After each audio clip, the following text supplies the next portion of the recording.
sa ating channel mga kaibigan. And kung bago ka pa lang sa ating channel, please do like, subscribe, and press that notification bell para updated ka sa mga bago nating video. Sa katatapos lang na laban mga kaibigan between Teofimo Lopez at Claguet mga kaibigan.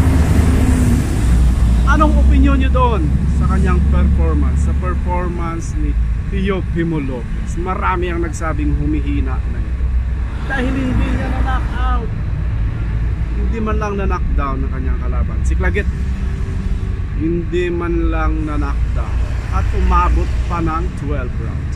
At marami ang naburingan sa laban na yun mga kaibigan. Kayo mga kapatid, anong pananaw nyo sa laban na yun? Nasayahan ba kayo? Na-excite ba kayo? Naburingan din kayo? So marami ang nagsasabing hindi maganda ang kanyang laban dahil hindi din quality ang kanyang kalaban. Pero para sa akin hindi ang ano ng rason mga kaibigan. Sadyang hirap lang siya.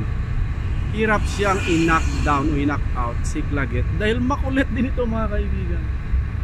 Makulit makipagbaragan. So, sugod lang ng sugod. Hindi ganun talaga. So may mga time na exciting yung laban mo. May mga time na na-knockout mo yung kalaban. May time din na parang wala lang, tinapos mo lang yung laban.